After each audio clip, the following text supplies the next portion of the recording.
अस्सलाम वालेकुम रहमतुल्लाहि व बरकातुहू। नाज़रीन, आप देख रहे हैं उर्दू टीवी न्यूज़ चैनल में। हूँ आपके सामने सीनियर जर्नलिस्ट रफ़ीक नूरी। आइए उर्दू टीवी न्यूज़ के खबरनामे में आपका खैर मुक़द्दम है। आइए देखते हैं आज के खबरों की तफसीलात। हैदराबाद के मुख्तलिफ सरकारी व खानगी स्कूल्स में आज यूम आज़ादी मनाई गई। भवानी नगर तलाकपट्टा में वाक़ हाईटेक इस्लामिक स्कूल में भी यूम आज़ादी की तकरीब मुनक़िद हुई, जिसमें circle inspector Bhavani Nagar PS ने मेहमान खुसूसी की हैसियत से शिरकत करते हुए कौमी परचम लहराया और अवाम को यूम आज़ादी की मुबारकबाद पेश की।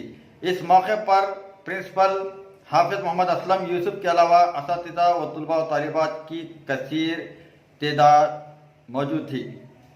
हाईटेक इस्लामिक स्कूल इंतज़ामिया की जानिब से नासिर फंक्शन हॉल तलाकपट्टे में एक तकरीब का अहतमाम किया गया, जिसमें तलबा व तालिबात ने कल्चरल प्रोग्राम में हिस्सा लेते हुए शानदार मुजाहरा किया, जिसमें मोहम्मद अब्दुल रफ़ीक नूरी खादरी नक्शबंदी खलीफा सज्जद नशीन बारगाह नायब रसूल रहमतुल्लाह शरीफ के फर्जंद मोहम्मद अब्दुल खादर के अलावा उनकी दफ्तर हुरिया रफ़ीक ने भी हिस्सा लिया है।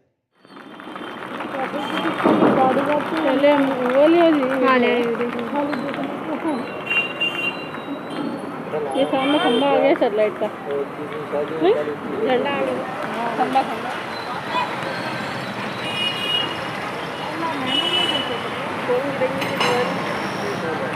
हाथा पर काबू में रखा बोली थी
Give me that. Fire at will. I repeat, fire at will.